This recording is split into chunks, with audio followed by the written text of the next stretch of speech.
Hi, everyone. Thanks so much for joining. You are with Nat and Shayna today. Nat and I met each other many moons ago when I was working for a different organization. And we've kept in touch over the last few years, and I really wanted to introduce you to my community in this video cast series. So I appreciate you taking the time to connect today. Great to be here. Thank you. Yeah, of course. So, Nat, I know you are the founder of Clio websites, but for anyone who hasn't met you, tell us really what you do and how it all began. Thanks for that intro. I'm the CEO of Clio Websites. I started the company back in 2007. I've been in business for quite a while. A solo one-man show for the longest time. It was my side gig for the longest time as well. I started to expand after COVID, hired my first employee, and grew from there. We do website development. We create new websites for clients. We do marketing, provide marketing services, and do a lot of website maintenance where clients hire us to maintain and enhance their existing websites. Yeah, we've definitely been really helpful for work that I've done. And for some of my clients, we're doing some Google ads, and I know you do Meta ads. So lots of different things there from a digital marketing perspective that so many people are looking for support on. And we're in a digital environment. I think that the work that you're doing is so important for so many small businesses or businesses as a whole. So again, I appreciate having you sort of like in my back pocket to connect you and all of the advice that you've given me over the years. So a big thank you and shout out to Clio for all of that. And in terms of entrepreneurship, I know you said it sort of just started it on your own, but is it what you imagined it would be, or is it completely different? It's a little bit different, I guess, than what I imagined. I always imagined it being like a traditional type of organization where, you have a office and then, all your employees are in the same spot and you kind of show up in the morning, drink your coffee, walk around and chat with people. And actually, I only have one employee in Calgary, and then the rest are kind of like all over the place. In Eastern Europe, I have one in South America, one in Calgary. So we're kind of all over the place. That's the thing that I guess I didn't foresee, or something that I didn't imagine would be the case, like where all of us are working remotely and we're all collaborating very effectively. That's something I didn't foresee. I started with my first employee was kind of like remote, and then wanted to see how that would go. And it's been interesting. So that's one part that I didn't really see evolving that way. But I think, especially after COVID, everybody's been used to doing things remotely and online, that it's been kind of like everybody's comfortable with it. So even clients that I have now that contact us here in Calgary, we have a lot of them. Even the local ones, I rarely meet with them in person. It's kind of funny.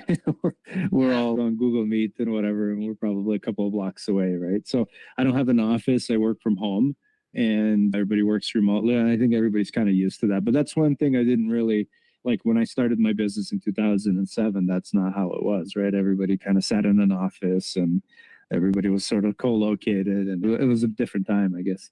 Oh, yeah. I think so much of the workforce has evolved, and I'm super grateful for the virtual and people being comfortable doing a lot of things virtually because I'm the same for coaching. I have a lot of clients in Ottawa, but we do a lot of our sessions virtually. It's easier for you, it's easier for me. And sometimes I feel like if you're doing things virtually, you sort of get to the point faster versus in person. There's a lot of the small talk and time and the travel and all that stuff, but it really helps from a business perspective. You can grow not only who you're helping client wise, but also who you're hiring because you Mhm. have access to the entire world essentially and Yeah. skills. So it's pretty incredible that you've built your business that way. Kudos to you, even before it was more of a norm as it is now. So I know it came with some lessons along the way. So what would you say is one of your lessons or teaching moments that you've had as a leader?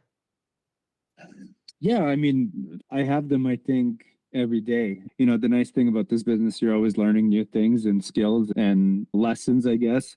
One of the main ones I would say would be sort of really documenting our processes and sort of like doing things in a standardized way, I realized, like I mentioned, I started this as a solo business owner and I had a few clients and I was working with them on my own and it was fine. When I hired my first employee, then I realized, okay, we need to figure out a way of doing things consistently so that if I'm working on something or if he's working on something, we don't sort of do it a different way and then we can't figure out who's doing what or where he put certain code or how he did certain things and whatever.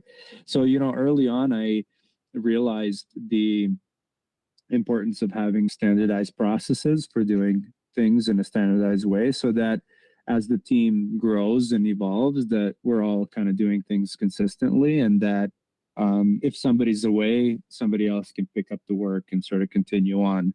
And also when you bring in new people into the team and into the company that they have an easier way of getting trained and that we all kind of do things the same way. So that's one of the main sort of lessons I learned because I realized after a while, like we grew to a point where we have like several hundred clients to do things inconsistently or everything was sort of going through me or relying on me, we wouldn't be able to scale or grow to that level. So that was one of the main sort of learnings that I learned early on that, you need to sort of document your processes, do things in a standardized way, and then everything kind of happens more smoothly. It doesn't matter if you're like a one person company or a 100 employee company, you want to make sure that you have a consistent way and have some sort of documentation in order to keep things going smoothly. Even if you're a one person show, you also want to have that in terms of maybe in the future selling the business or having a business that's sellable that you can transition off to somebody. It's still important to kind of document those processes as well.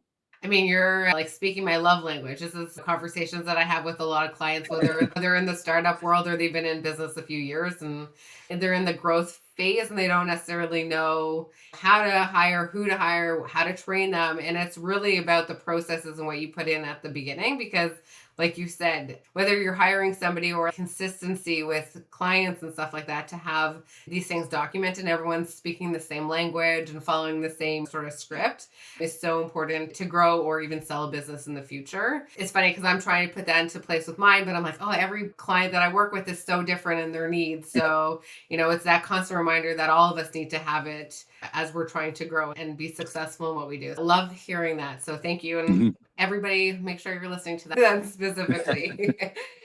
But as entrepreneurs, we hit walls sometimes. So how would you say that you stay grounded? Do you have people around you that you can lean on or mentors, or what does that look like for you? Yeah, I have a really good team around me, so I really value their opinions. It's like to keep them comfortable, giving me suggestions and getting their input on certain wall or start sort of experiencing some issues, and they could be things that are very sort of minor, like, technical issues that we experience with the project to more business wide type decisions where I'll give you an example where we lost a really big client, for example, no fault of our own, but it was just something that they kind of grew too quickly and they just started losing money, unfortunately, and the whole sort of enterprise went sideways. And I was pretty upfront about them and said, like, this is probably 20% of our revenue, let's say. And how do we make up for that? That's like a big challenge.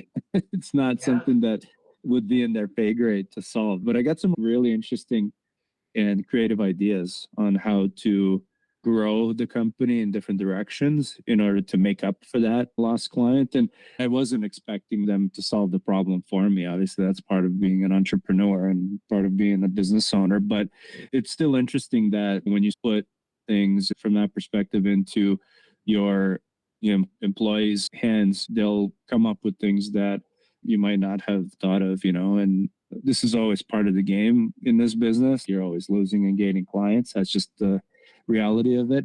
But it's like you kind of have to foster that relationship where they are comfortable enough to sort of speak up and give you their ideas, no matter how wild they are or unconventional they are. Absolutely. It's so important to speak to the team that you've built and who are around you because people see things so differently. And it's also, again, something I say to a lot of my clients. It's like, speak to your employees. They've seen things, whether it's, social media stuff or things that they're engaged with that you're not necessarily seeing on your side. There's so many different opportunities that business owners can explore that their team could bring to them. And I think you're doing an amazing job at that. So, again, goes to you for connecting with your team and listening to them. I think that's huge. In terms of entrepreneurship, do you think that it's changed you a little bit, like as you lead or as a partner or parent or just as a Mhm. person as a whole? Yeah, I mean, it's an interesting question. It's definitely changed me. But, I've also been very entrepreneurial my whole life. So I've always kind of had this entrepreneurial spirit. It's actually pretty funny. I moved from a country that no longer exists.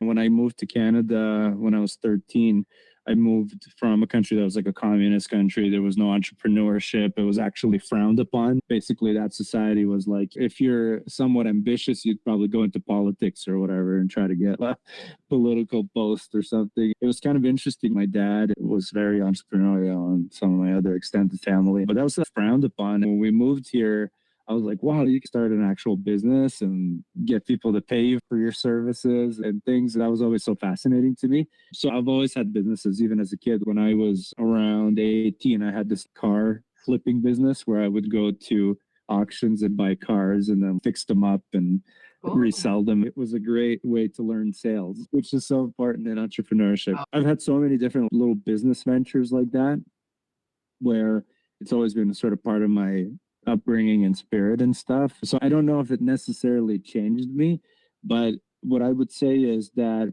entrepreneurship definitely builds this kind of more putting you out of your comfort zone. It gives you more of that sort of risk taking ability and skill that basically you don't really learn as maybe an employee or whatever. So that's like a unique thing that I would say has changed me from a personality perspective as a person in general. Yeah, absolutely. You definitely go through a lot of different emotions and ups and downs and all of these different feelings as an entrepreneur, both good and bad. It's a reflection, also like a mirror to things that you need to work on and as you lead and the sales. Like there's so many different hats that you have to wear as an entrepreneur. So Mm-hmm. it's a lifelong learning. And, as the marketing, digital marketing, as it's always changing, like you're always having to learn and grow.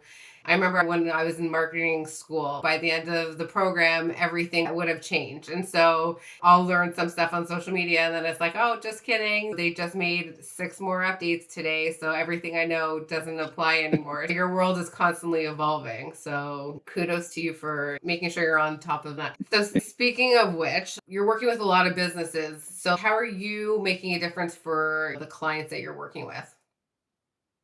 I think the biggest sort of joy I have is when we help somebody bring in more sort of business or leads or gets sort of like a website facelift that they're super happy with. And you can just sort of see the joy on their face and hear from them from their reviews in terms of how we've helped them. We just got a great review actually today with the client that we worked with for the last couple of weeks, and it pumps you up. It gives you lots of positive sort of feedback, and it reminds you of why I sort of started this in the first place. For us, it's fairly simple. I mean, we're here to simplify some of these technical challenges and things that business owners have.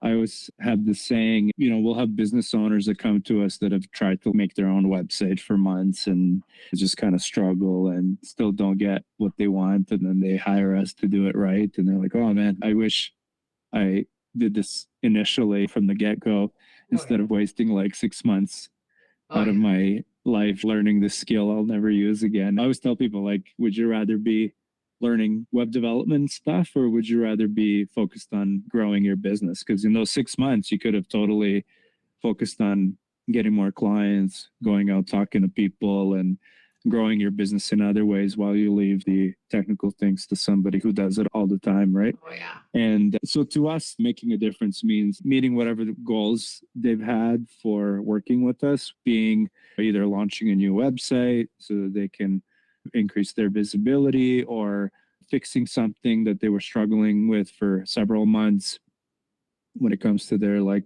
online presence or whatever tools they're using, Yeah. bringing more traffic onto the website, bringing more leads. There's nothing more satisfying to me from that perspective and seeing the excitement. We've worked with so many people where, they've had a website, let's say for a year or two and like crickets, right? No leads, no traffic, nothing. And then we'll kind of redevelop their website. We'll do some SEO stuff and then after a couple of months, they'll start seeing traffic, they'll start seeing people submitting forms, they'll actually start seeing good quality leads come through the website, and then they see the value of it. Right. And, they get really excited, and so do we. Yeah, I love that. I mean, I love seeing new leads come through my websites, and you get to do this for so many other business owners. So that's amazing. Just out of curiosity, if people were to shadow you for a week, what would surprise them the I think it would be the hectic nature of my work, and not because I'm disorganized, but because I'll get like 20 or 30 totally different requests every day, and the variety of tasks that I get to work on a daily basis. I don't know, it's not unique to me. Like every entrepreneur probably has to sort of deal with that. But I feel like also as the number of projects, number of clients, number of employees grows, it just sort of becomes exponential because it's very common that somebody will have like a very quick question for me about something, and it feels like a small question, something that'll take you 5 minutes to resolve, but multiply that by like 100 of those a day, it gets to be a little hectic. So I think that would probably be the most surprising. In terms of technically, is it challenging or is it demanding from that perspective? I wouldn't say so. It's just more